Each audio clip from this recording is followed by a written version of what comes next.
దేవుడి వాక్యము ధ్యానించుకోవాలి.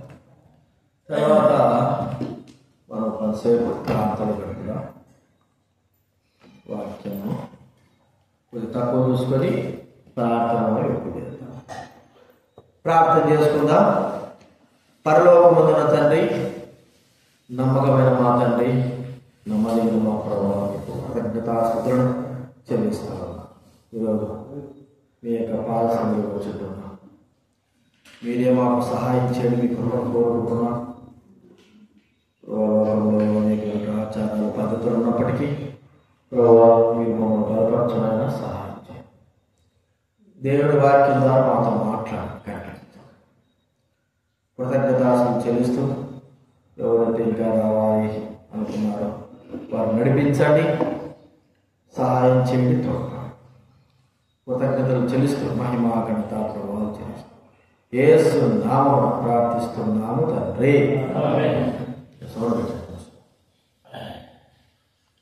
గలతీ రాసిన పత్రిక గలతీ రాసిన పత్రిక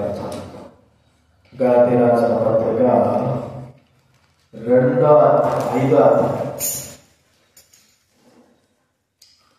గలతీయులకు రాసిన పత్రిక 5వ అధ్యాయము మొదటి వచనం మనందరూ కూడా చదువుతాం. మొదటి వచనం 13వ వచనం కూడా చదువుతాం. గలతీయులకు రాసిన పత్రిక 5వ అధ్యాయం మొదటి వచనం 13వ వచనం మనందరూ కూడా కలిసి చదువుతాం. ఈ స్వాతంత్ర్యము అనుగ్రహించి క్రీస్తు మనను స్వతంత్రులుగా చేసి ఉన్నాడు. కాబట్టి మీరు స్థిరముగా నిలిచి మరలా దాస్యముల కాడి కింద చిక్కుబడబడి. అలాగే 13వ సహోదరులారా 13వ మీరు స్వతంత్రులుగా ఉండటకు పిలవబడు. అయితే మాట ఆ స్వాతంత్రమును శరీరక్రియలకు ఎదురు చేసుకోగా ప్రేమ కలిగిన వారి ఎవరైనప్పుడు దాసులై ఇక్కడ అపోస్తలుడైన పౌలు క్రీస్తుని అనుగ్రహించినటువంటి స్వాతంత్ర్యాన్ని గురించి మనకి ఇక్కడ చెప్పబడతాం. క్రీస్తు స్వాతంత్రం ఈ సీఎంగా భారతదేశంలో మనకు స్వాతంత్ర్యం వచ్చిందంటే ఎక్కువగా మొట్టమొదట చెప్పేటువంటి మాట ఎవరి గురించి చెప్తాము? గాంధీ మహాత్ముల గురించే. మరి మిగతా వాళ్ళందరంటే ఎవరు పోయారో అందరూ వెళ్ళారంటే కష్టం. చాలా మంది, వందల మంది, వేల మంది ఈ యొక్క భారతదేశం యొక్క స్వాతంత్రం కోరాడు. అయితే ప్రాముఖ్యమైన వ్యక్తి ఎవరంటే గాంధీ మహాత్ముడు. మరి ఈ వందల మంది, వేల మంది ఉన్నా మరి వాళ్ళ స్వాతంత్రం వచ్చినా ఈ యొక్క దేశంలో అరాచకాలు కానీ ఇవన్నీ కూడా జరుగుతూనే ఉన్నాయి. మనకు విడుదల కలిగింది, బ్రిటిష్ వారి దగ్గర నుంచి మనకు విడుదల కలిగింది. కానీ మరి విడుదల కలిగింది, మనం స్వతంత్రం అయిపోయినాం కదా అంటే మనము ఇంకా మరి దాసత్వంలో ఉన్నాము. కొన్ని విషయాలు దాసత్వంలో ఉన్నాము. నేను చెప్పే మాట బాధించు పాపం చేయు ప్రతివాడు పాపానికి దాసు. లోక సంబంధంగా స్వతంత్రమే కాదు, స్వతంత్రమైన వాడు కాదు, కానీ పాపం చేసే ప్రతి వ్యక్తి పాపములకు దాసు. అయితే యేసుక్రీస్తు వారు ఇక్కడ లోకానికి వచ్చి మనందరూ కూడా విముక్తి బంధం చేశాడు, విముక్తులుగా చేసేసాడు. అంటే మాట చెప్పుకోండి, వేటగాడు అనుకోండి, వేటగాడు వల వేశాడు, అనేకమైన పావురాలు లేదా పక్షులు పడ్డాయి. వాటిని తాళతో కట్టేసుకున్నాడు, రెక్కలు కట్టేశాడు. అమ్మడానికి మరి సంతకు వచ్చాడు. సంతలో అమ్ముతామన్నాడు. జతలు ఇలా అమ్ముతా ఉన్నాడు. కొంతమంది ఎక్కువగా తీసుకోబోయి ఏం తీసుకోబోతారంటే చంపుకొని తినడానికి కొరకై తీసుకువెళ్తారు. అయితే మరి ఎవరు ఇది అయ్యో పాపం కదా అని ఎవరు కూడా వదిలిపెట్టడానికి తీసుకోవాలి. ఒక వ్యక్తి తెచ్చాడు, చూశాడు ధనవంతుడు. ఆ పావురాలు కానీ ఆ పెట్టలు కానీ అవన్నీ కూడా ఆ దగ్గర కొనుక్కొని వాటిని స్వేచ్ఛగా వదిలిపెట్టించాడు. స్వేచ్ఛగా వదిలిపెట్టాడు. ఇప్పుడు మళ్ళా అవి పావురాలు పెట్టలు కానీ అవి నా యజమానుడు వీడే పట్టుకునేటోడే, నా యజమానుడు వీడే బాగా వస్తాయా? రావు, ఎగిరిపోతాడు. అయితే ఇక్కడ మనం చూస్తా ఉంటే క్రీస్తు మనల్ని స్వతంత్రులుగా చేశాడు. పాపపు బంధం, పాపపు క్రియలు, పాపంలో బంధత్వంలో ఉన్న మనల్ని ఆయన విముక్తి కలగజేశాడు. దాస అన్నమాటి మీరు స్థిరముగా నిలిచి మరలా దాస్యమును కాడి క్రింద చిక్కుకొనబడి. ఒక పంజరం ఉంది, పంజరంలో చిలక ఉందనుకోండి, మన అర్థమైతే చిలక ఉంది, అది కొన్ని రోజుల నుంచి అలాగే ఉంది. దానికి పంజరాన్ని మూసివేసి తాళం కూడా వేసేసాడు యజమాను. అది బయటికి రావడానికి వీళ్ళే. యజమాను రోజు వచ్చి వాటికి కావలసిన ఆహారాన్ని దానికి వేస్తా ఉన్నాడు, తింటారు. మరి కొన్ని దినాల తర్వాత నమ్మకం కుదిరిందనుకో, ఈ చిలక ఎక్కడికి పోదు అని నమ్మకం కుదిరిందనుకో, యజమానుడు ఏం చేస్తాడు, దాన్ని ఆ తాళాన్ని తీసేస్తాడు.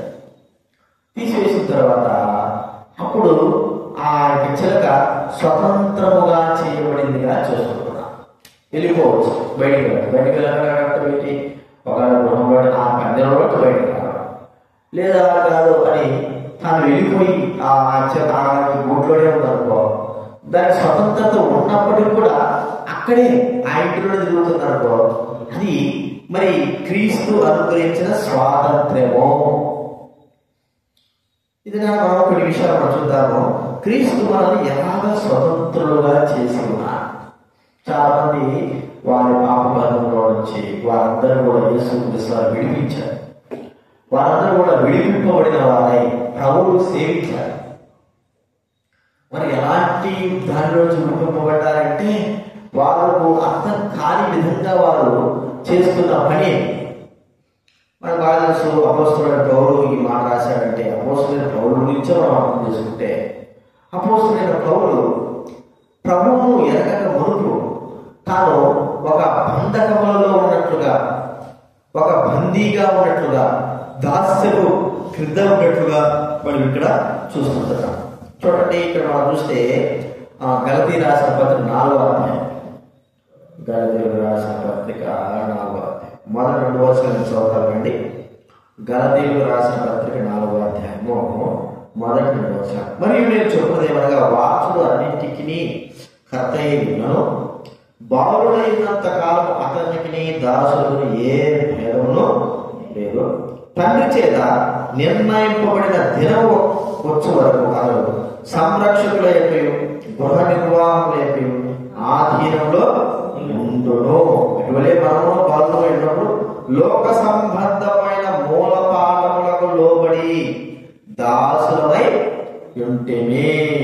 ఇది దాసత్వం, లోక సంబంధమైన మూలపాఠం. అపోస్తలుడైన పౌలు ప్రభువును ఎరుగక మునుపు ఒక బందీగా ఉన్నట్లుగా, అనగా బాలుడు తండ్రి యొక్క చేత ఉన్నట్లుగా తాను ఉన్నాడు. అంటే తన కన్నులు తెరవబడలేదు, తను గ్రహించలేకపోయినాడు. అపోస్తలుడైన పౌలు ధర్మశాస్త్రము అనేటువంటి దాని కింద తాను నిలిచి ఉన్నాడు. సరే, దాని కింద ఉండడం ద్వారా ఏం జరుగుతామని ధర్మశాస్త్రము మరి ఆ వ్యక్తిని ఏం చేసి నీతిని నెరవేర్చడం మంచిదే, వాక్యాన్ని నెరవేర్చడం మంచిదే. కానీ ఆ నీతి యొక్క ద్వారా, ధర్మశాస్త్రం ద్వారా ఏ మానవుడు కూడా పాపం నుండి విడిపింపబడలేకపోతున్నాడు. పాపం అనగా ఏదో చెప్పగలుగుతుందేమో కానీ ధర్మశాస్త్రం పాపం నుండి మనిషిని విడిపించలేకపోతుంది, స్వతంత్రులుగా చేయలేకపోతారు. కాబట్టి పాపములో మానవుడు అలాగే ఉండడం అని మనం చూస్తా ఉంటున్నాం. ధర్మశాస్త్రం క్రింద ఉంటూనే పాపమును విడిపించుకోలేని వాడుగా, పాపము పరిహారం ప్రతి సంవత్సరము లేకపోతే ప్రతి నెల తనకు తోచినప్పుడల్లా పాప పరిహారం జరిగిస్తూనే ఉంటాడు. విడుదల విమోచన కలిగిన వాడుగా, స్వతంత్రుడుగా తాను అనుభవించలేని వాడుగా ఉంటున్నాడు. కాబట్టి యేసుక్రీస్తు వారు రావడం మనం చూస్తే, ప్రభువు వచ్చిన తర్వాత అపోస్తలుడైన పౌలు జీవితంలో కలిగింది ఏంటంటే, తాను మరి లోక సంబంధమైన మూలపాఠాలకు లోబడినటువంటి తన యొక్క జీవితంలో విడిపించి దాస్యము అనేటువంటి ఆయన వారి యొక్క తండ్రి చేత నిర్ణయింపబడిన వాడుగా ఉంటూ మరి ఆ ధర్మశాస్త్రము క్రింద తాను ఉంటున్న వాడుగా మనం చూస్తాము. ఇక్కడ క్రీస్తు ఎరిగిన తర్వాత తాను తెలుసుకున్నాడు, నేను నన్ను క్రీస్తు వారు ఏం చేశారంటే పాపం నుంచి విడిపించి, బంధకాల నుంచి విడిపించి, ధర్మశాస్త్రం యొక్క కట్ల నుంచి, అంటే ఆ ధర్మశాస్త్రం యొక్క ఆ పద్ధతులు కట్ల నుంచి అన్నింటిని విడిపించి ఇప్పుడు నన్ను ఆయన స్వతంత్రుడుగా చేశాడు. స్వతంత్రం ఎప్పుడు ఏంటి? పంజరంలో చిలక ఏం చేశాడు? చిలక లోపలే ఉంది, కానీ దానికి వేయబడిన తాళాలంతా తీసివేసినాడు వ్యక్తి. తీసివేసిన తర్వాత ఇప్పుడు తాను దాని లోపలే ఉండొచ్చు, బయటికి కూడా రావచ్చు. అయితే బయటికి రావడానికే దేవుడు తీశాడు, దాని లోపల ఉండడానికి కాదు. బయటికి రావాలి. మరి ఎట్లా రావాలి? వచ్చిన తర్వాత దాని ఇష్ట ప్రకారంగా పోవడానికి కాదు. తన యజమాని ఇంటిలో ఉన్న చిలక ఇంట్లో ఉంది, ఇంట్లో ఉన్న పంజరంలో కూడా తనేది బందీగా ఉంది. అయితే ఆ చిలక ఆ యొక్క పంజరంలోకి బయటికి రావడం, తన యజమాని ఇల్లంతా కూడా సంచరించడం మనం చూస్తున్నాం. అది స్వాతంత్ర్యము. దాన్ని దాటిపోవడం అనేది మనం పెట్టుకునేటువంటి శిక్ష. ఇంటి యజమానుడికి ఇల్లు కూడా దాటిపోవడం అనేది మనమే పెట్టుకున్న శిక్ష. కాబట్టి మేము పిల్లులు పెంచుతాము, ఫారెన్ పిల్లి పెంచుతారు మామూలుగా. అది ఏం చేసిందంటే దాని పిల్లి బుద్ధి ఏమవుతుంది? పిల్లి బుద్ధి కదా, దాన్ని ఒక బోర్డులో పెట్టినాడు. బోర్డులో ఎన్ని రోజులు పెడతాం? చిన్న పిల్లలు, చిన్నపిల్లలు, సంవత్సరం పిల్లలు కూడా, నెలల పిల్లలు తెచ్చుకోమాట. అవి బోర్డులో పెట్టాము. బోర్డులో పెట్టిన వెంటనే అవి సాయంత్రం అయ్యేలాగా వాటి బుద్ధి అంటే చెప్పండి బయటకు వస్తాయి. సరే బయటకు వస్తే పర్వాలేదు. మా మందిరం దాటి గేటు దాటి బయట సదాల విషయంలా ఆడుపోయేపోతాడు. మరి కారపిల్లి కదా ఆయన ఇతర మన సిగ్గుపోతుంది అనుకుని వాటిని తాడు కట్టి ఏం చేశాడంటే రెండింటికి కలిపి ఒకే చేసాను. పోతే రెండు పోతే లేకపోలేదు అయినా పోలేదు. ఇదేంద్ర అది అంటే వాటికి అర్థం కావట్లేదు. నేను బోర్డులో ఎంతసేపు దాన్ని ఉంచాలా? అయ్యో అని ఇంట్లో ఉంటాను తీస్తే దాని బుద్ధి ఏది బయటికి వెళ్ళిపోయింది. తర్వాత రెండింటికి వేసిన ఒకదానికి సరేలని ఎందుకో మరి వేయ నేను ఉంటారా కదా అనమాట. వెళ్ళిపోయింది, బయటకు వెళ్ళిపోయింది. వెళ్ళిపోగానే స్వతంత్రంగా ఉండాలని తనకి చెప్తే అదేం చేసింది? ఇదే స్వాతంత్రం పడి బయటికి వెళ్ళి బయటికి పోగానే కాసుకోండి, ఎక్కలు బయట కాసుకోండి. ఎట్ట పట్టేసినాయో ఒకటి దూరం 4 కుక్క పిల్లలు ఉంటాయి కదా, పట్టేసి చచ్చింది. అది ఇంట్లో ఉంటే పంజరంలో ఉన్న దాన్ని తీసుకొచ్చి నేను స్వేచ్ఛగా ఇంట్లో తిరగడానికి పెట్టాను. అది ఇంట్లో కూడా ఉండకుండా నాకు ఇంకా స్వేచ్ఛ కావాలని చేసినది బయట కూడా సత్య అని అదే ప్రమాణం చెప్తున్నాను.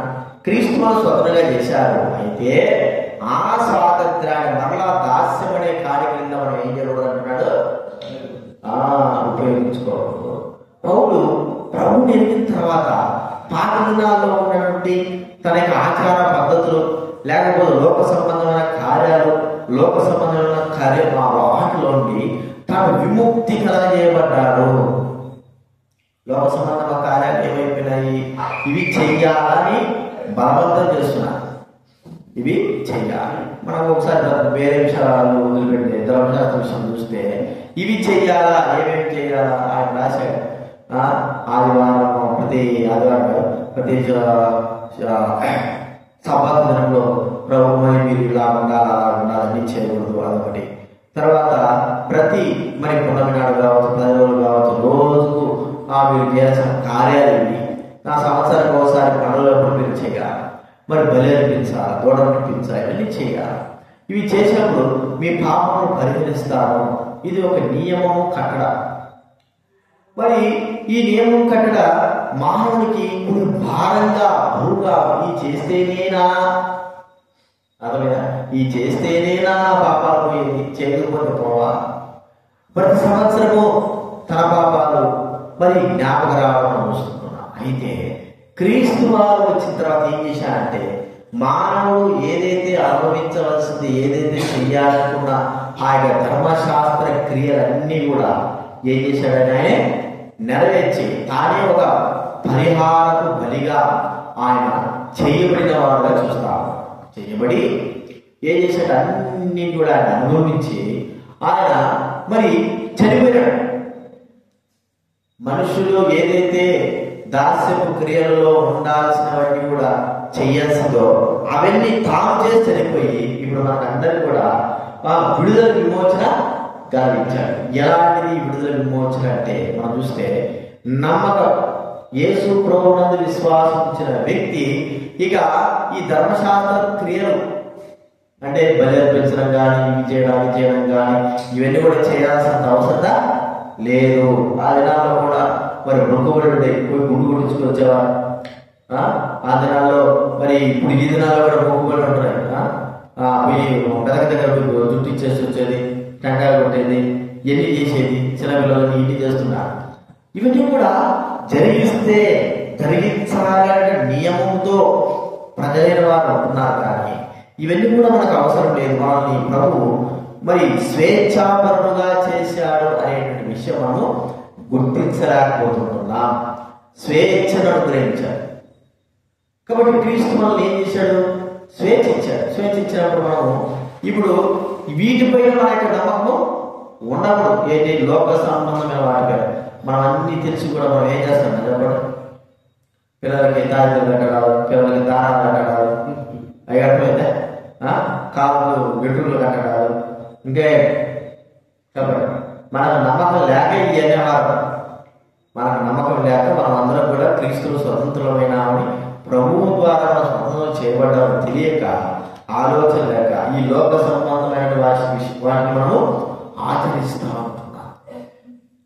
కాబట్టి ప్రేమిన వాళ్ళ క్రీస్తు మనల్ని స్వతంత్రంగా ఉండడానికి పిలిచాడు. లోకమనే దాస్యంలో మళ్ళీ మనం మన ఇష్ట ప్రకారంగా లేకపోతే లోక ఇష్ట ప్రకారంగా జీవించడం కాదు. కానీ మరి క్రీస్తు స్వతంత్రుడుగా చేశాడు కాబట్టి మన ఆత్మ క్రీస్తు వైపు ఉంది కాబట్టి ఆయనను అనుసరించి ఆత్మ సంబంధమైనటువంటి వారంగా మనం ఉండాలా అని మనం గుర్తించుకోవాలి. మనం చెప్పుకోవాలంటే లోక సంబంధమైన ఆచారాలు, పద్ధతులు అన్నిటి కూడా మనకు ఏం కావాలి చెప్పండి? దూరము చేయాలి. చూడండి, యిర్మీయా రాసిన గ్రంథం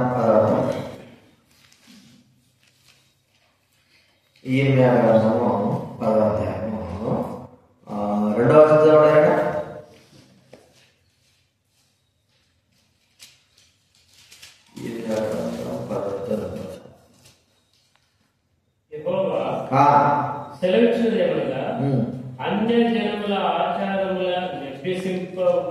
అన్య జనముల ఆచారములను అభ్యసింపబడి ఆకాశమందు అగపడు జనములకు జనములు భయపడును. అయితే మీరు వాటికి జనముల ఆచారములు వ్యర్థములు. అన్ని జనుల ఆచారాలు ఏముంటాయి? ఏముంటుందో అసలు ఆచారాలు హద్దు పద్ధతి ఉండదు. ఏమి ఆచారాలు చేస్తారో, ఏం పద్ధతి చేస్తారో అది దేవుడికి కనుక అవి ఎక్కడి నుంచి చేస్తారో వీళ్ళంతా వీళ్ళు చేస్తారో అంటే సొంతగా వాళ్ళ ఇష్ట ప్రకారంగా ఆచార పద్ధతులన్నీ కూడా నెరవేర్చారు. మనకు తెలుసు శాస్త్రులు పరిచయం ఉన్నారు. వాళ్ళు ఎలాంటి ఆచారాలు ఆచరించేవారు, వారి పద్ధతులు ఏమిటి, మరి వారి పద్ధతులు మరి ఎట్లుంటాయంటే ఒక విధానంలో ఊళ్ళో బయటకు వచ్చినారనుకో, బయటికి పోయి వచ్చిన వెంటనే ఏం చేయాలా? కాలు కొడుకోవాలి. కొంతమంది కాలు బయటకు వచ్చిన స్నానం చేస్తారు. తర్వాత మరి ఇంట్లో ఉండి బయట ఒక వెంటనే వచ్చిన వెంటనే చోలి కొడుక్కొని కాలు కొడుకుంటే అన్నం తిన. ఇది ఒక ఆచారం సరే. కానీ మనకు మించిన పోయిన ఆచారాల ద్వారా మనం ఎంతో నష్టపడతా ఉంటాం. మనకు మించిపోయిన ఆచారాలు అవి మనకు కానీ మన కుటుంబానికి కానీ దేవుని సంబంధమైన వాటి కానీ ఎంత మాత్రం కూడా ఉపయోగపడవు. మనల్ని ప్రభు ఏం చేశాడు? స్వతంత్రులుగా చేశాడు. అపోస్తలుడైన పౌలు రక్షింపబడిన తర్వాత ప్రభుత్వంతో మాట్లాడిన తర్వాత క్రీస్తే సర్వము, ఈయన అనుసరిస్తే చాలు, ఈయన మార్గాన్ని అనుసరిస్తే చాలు, ఈయన మార్గాన్ని నడుచుకుంటే చాలు, అందరూ కూడా స్వతంత్రులుగా చేయబడితే చాలు. రక్తంలో కడగబడిన వారందరూ కూడా, ఆ రక్తంలో కడగబడిన వారందరూ కూడా స్వతంత్రులుగా ఉన్నారు. మరి ఈ ఆచార పద్ధతులు ప్రాముఖ్యం కాదు, కానీ క్రీస్తును అనుసరించడమే ప్రాముఖ్యం. చూడండి, అపోస్తలుడైన పౌలు చెప్పిన మాటలు కొంతమందికి అర్థం కావట్లేదు. అపోస్తల కార్యాలు అపోస్తుల కార్యాలలో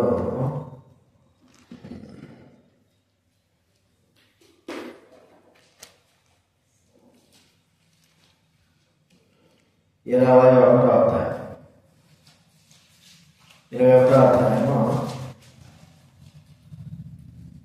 20వ వచనం నుంచి చదవండి. 21వ అధ్యాయం 20వ వచనం. వారు విని దేవుని మహిమపరిచి,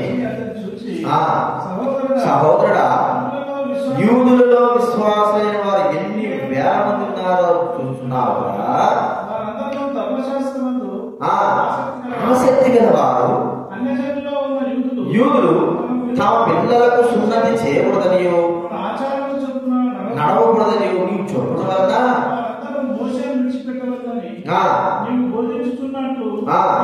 వీరు నిన్ను గురించి వర్తమానము విన్నాం. ఏం చెప్తున్నాడు? ఆ దినాల్లో సున్నతి చెయ్యాలని ప్రభు నియమం ఎప్పటి వచ్చింది? అబ్రహాం కాలం నుంచి వచ్చింది. ప్రతి ఒక్కరు అయ్యా సున్నతి ఎందుకు? భౌతికమైన సున్నతి కాదు, ఆత్మ సంబంధ సున్నతి మానవుంటే చాలు అని ప్రభు బోధిస్తుంది, పౌరులు బోధిస్తున్నాడు. అయితే ఇది వద్దా? ఈ సున్నతి అనేది వద్దా? ఇది కాదు చేయొద్దా అనేటువంటి ఆచారాలు, అంటే మనం ప్రభువును మోసేను వదిలిపెట్టాలని, ధర్మశాస్త్రం వదిలిపెట్టాలని ఏమేమో ప్రకటిస్తా ఉంటాడు. క్రీస్తు స్వతంత్రులుగా చేశాడు. ఇప్పుడు ఆత్మ సంబంధమైన వాటి విషయమే మనం ఉండాలని మరి పౌలు ప్రకటిస్తాడు. ప్రభువును అంగీకరించిన వ్యక్తి ఇవన్నీ ప్రాముఖ్యం కాదు, కానీ ప్రభువును తాను అనుసరించడమే ప్రాముఖ్యం అని గుర్తిస్తున్నాడు. ఈ దినాల్లో మనకు ఆచారాలు పద్ధతులు ఎక్కువైపోయాయి. ఎక్కడ లేని ఆచారాలు, ఎక్కడ లేని పద్ధతులు మనం చేయాల్సి వస్తా. మనముగా మన తర్వాత తరాలు కూడా మనం నేర్పిస్తున్నట్టుగా అనిపిస్తాం. మనం వాటన్నిటినీ దూరం చేసి ఒక్కసారి చూడండి, మీరు బాగా ఆలోచించండి. ఒక్కసారి వాటన్నిటిని దూరం చేసి చూడండి, మనకు ఎంత వ్యతిరేకమైన పద్ధతులు ఉంటాయి. వ్యతిరేకమైన వారు ఉంటారు. ఎంత వ్యతిరేకం ఉంటారంటే అంత వ్యతిరేకం కదా. నేను ఇది రాత్రి మీరు చెప్పినాను, పిల్లలకి మెడలో తాడు కట్టే చేసినారా? చూసారా? నిజంగా చూసారు. బాగా ఒకటి ఉండాలి, ఒకటి ఉండాలి. అది తీసేస్తే ఏమవుతుంది? ఏం కాదు. కానీ ఎవరు అంటారు, వాళ్ళు అంటారు, వీళ్ళు వాళ్ళు అంటారు, ఏదో అంటారు అనేటువంటి తలంపు మనుషులు పడిపోయింది. చూడండి, దాని ద్వారా మనకి ఏమొస్తుంది? మనుషులను బట్టే మనం వాటిని అనుసరిస్తున్నాం కాబట్టే లోకం మనల్ని ఏం చేస్తా ఉంది? లోకం మనము ప్రేమిస్తాం, వాటిని అనుసరిస్తున్నాం కాబట్టి. వాటిని అనుసరించకపోతే లోకం మనం ఏం చేస్తాం చెప్పండి? ద్వేషిస్తాం కదా. లోకంతో పాటు మనము నడుస్తూ ఉంటే లోకం ఏమో లోకానికి కొద్దిగా వ్యతిరేకంగా క్రీస్తు యొక్క మానవులు మనం ఎప్పుడైతే అనుసరిస్తామో అప్పుడు మనల్ని లోకము మరి ద్వేషించేటట్టు చేస్తాం. కాబట్టి గుర్తించుకోవాల్సింది ఏంటంటే, మన జీవితంలో మనము ఆచారాలను పద్ధతులకు ఏం కావాలో చెప్పండి, దూరంగా నిలిచి ఉండాలి. ఆచారాల పద్ధతులకు దూరమైన వారంగా ఉండాలి. అదే క్రీస్తు యొక్క స్వాతంత్ర్యము. విద్య నువ్వు చూడండి, క్రైస్తవులు నిన్నగా మన ఎవరో చర్చగా పోయాడు. అక్కడ వాళ్ళ పెద్దలకు ముఖ్యమంట, పెద్దలకు అన్నాలు భోజనాలు పెడతారు. అక్కడ పాస్టర్ ఉన్నాడట, మరి ఖచ్చితంగా ఇది చేయాల్సిందే, ఈ పద్ధతి చేయాల్సిందే అన్నాడు. భోజనాలు తినాల్సిందే అన్నాడు. ఎన్ని ఎందుకు ఆయన కన్నా ఇట్లా చేయొచ్చు అంటే అవన్నీ చేయకూడదు, మనకు అవసరం లేదు. మాకు ఉండే పాస్టర్ అంటున్నాడు ఖచ్చితంగా చేయాల్సిందే, వాక్య ప్రకారంగా ఉంటా ఉంది. ఇవన్నీ చేయకపోతే మరి చాలా కష్టం. అవన్నీ మనకు అవసరం లేదు అనుకోలేదు. మన ప్రభుత్వం విశ్వాసం వచ్చిన మళ్ళీ పాత పద్ధతులు, పాత కట్టడలు మనకు అవసరం. అది పౌలు ఒకప్పుడు అలా ఉన్నాడు, కానీ తర్వాత ప్రభుని అంగీకరించిన తర్వాత ఏమైనా స్వతంత్రుడుగా చేయబడ్డాడు. ప్రభువు తన యొక్క తాళం తీసేశాడు. పంజరం యొక్క తాళం, ధర్మశాస్త్రమైన దాంట్లో నుంచి తాను తాళం తీసేశాడు. ఇప్పుడు దాంట్లో ఉండొచ్చు, కానీ దానిలోంచి బయటికి వచ్చి క్రీస్తుని స్వాతంత్రంలోకి తాను నడిచిన వాడుగా చూస్తాను. అది మనకు అవసరం. అది ఏంటి క్రీస్తు స్వాతంత్రం అంటే? దేవుని వాక్యము.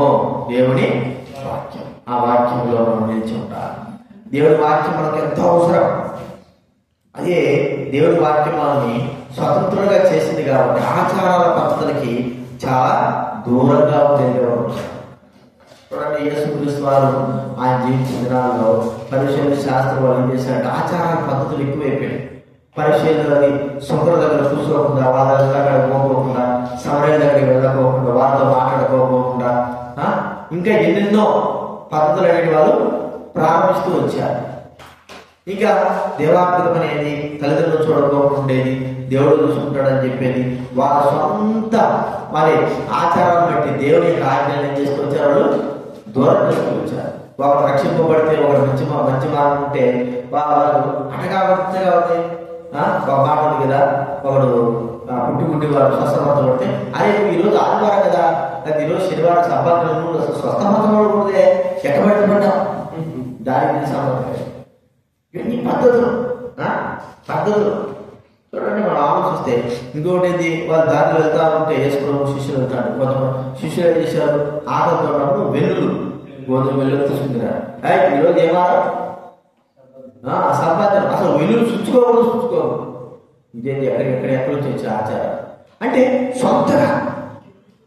ఇవన్నీ కూడా ఏమిటంటే బంధకాలతో కూడుకున్నవి. వాటిని చేయడం ద్వారా మనకేమి ఎక్కువేం కాదు, తక్కువేం కాదు, కానీ అవి క్రీస్తు యొక్క మార్గాలకు వ్యతిరేకముగా ఉండి క్రీస్తు మార్గాల్లో మనం నడకుండా చేస్తాం.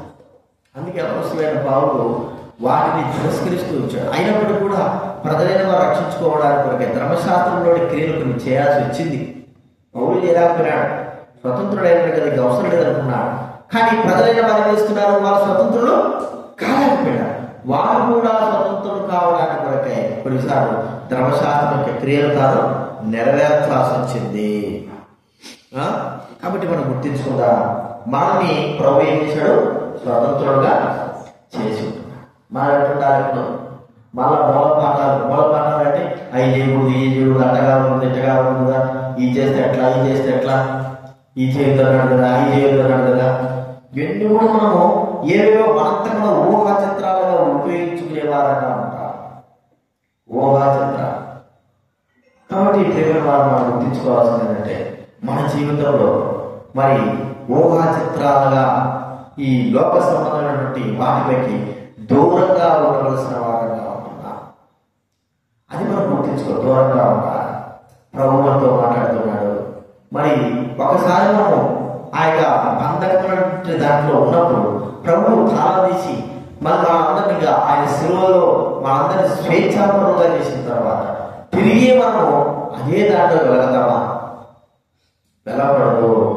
మనము స్వేచ్ఛాపరులు. దేవుని వాక్యం ఏమైంది నేర్పిస్తా, బంధకంలో ఉండకుండా దేవుని వాక్యం మనకు సహాయం చేస్తుంది. అందుకే వాక్యం మనం ఏం చేయాలి, చదవలసిన వాళ్ళగా. కాబట్టి అపోస్తలుడైన పౌలు కావచ్చు, పెద్దలు కావచ్చు, చాలా మంది రక్షణ పొందిన వారు కావచ్చు, ఇప్పుడు మన ఈ దినాలు, ఈ సంవత్సరాల్లో మరి భక్తులు కాలంలో కానీ అనేకమైన వారు మరి ఆచారాలు, పద్ధతులు ఇవన్నీ చేసేవారు కాదు. వీటన్నిటికంటే ప్రాముఖ్యంగా ప్రభువుకు వారు ఎక్కువగా మరి సమయం ఇచ్చేవారుగా, ప్రభు యొక్క ఆజ్ఞను, ఆత్మను అనుసరించేవారుగా వాళ్ళు చూస్తారు. ఆత్మను అనుసరించేవారు. లోక సమానం నుండి కార్యముల ఆత్మను అనుసరించేవారుగా మనం చూస్తాం. కాబట్టి గుర్తించుకుందాం, మన జీవితంలో ప్రభు మనల్ని స్వతంత్రంగా చేసిన తర్వాత ఇంకా మనం అక్కడే ఉంటున్నామా? ఇంకా మనం అదే స్థితిలో ఉంటున్నామా? ఇంకా మనం ఆ యొక్క బంధకాలమైన దాంట్లో ఉంటున్నామా? దేవుడు మనం విడిపించాడు, మన పాపాలను క్షమించాడు, మనల్ని విడుదల విమోచన కావించాడు. మనం ఇంకా అలాగే ఉంటే మనం క్రీస్తులో లేని వారంగా అవుతుంటున్నాం. క్రీస్తులో లేని వారంగా అవుతుంటున్నాం. కాబట్టి గుర్తించుకుందాం, మనం ప్రభువు మనతో స్వతంత్రుడుగా చేశాడు, పాపములను క్షమించాడు, మనకు తాళం తీశాడు. ఆ చిలకాయ ఎలాగైతే ఆ 10 రోజులు బయటకు వస్తుంది రావడానికి తాళం తీసి పెట్టాడు.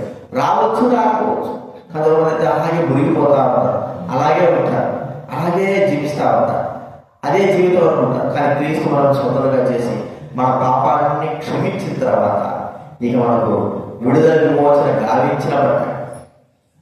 అది కాకుండా నా పాపాలు క్షమించాడా, నేను ఇక్కడే ఉన్నాను కదా, నన్ను క్షమించాడా దేవుడు, నా పాపాలు క్షమించడం లేదనుకుంటే ఆయన కాలం తీసి ఉన్నాడని గుర్తించుకోవాలని గుర్తిస్తే ప్రభు మనతో మాట్లాడేదంటే మనం స్వతంత్రంగా క్రీస్తే స్వతంత్రంగా మనల్ని చేశాడు. ఎవరో దేవుడే స్వతంత్రంగా చేశాడు. కాబట్టి విషయాలు జ్ఞాపకకుండా మనం ఆచార పద్ధతులు అన్నిటి కూడా దూరం ఉందాం. ఆచార పద్ధతులన్నీ కూడా మనం దూరం చేసుకొని ప్రభువుకు ఆత్మ సంబంధంగా మనము జీవించేవారుగా ప్రార్థన చేసుకుందాం. ప్రార్థన చేసుకుంటాము. మనము ప్రభు ఈరోజు ప్రార్థన సహాయం ఇచ్చాడు.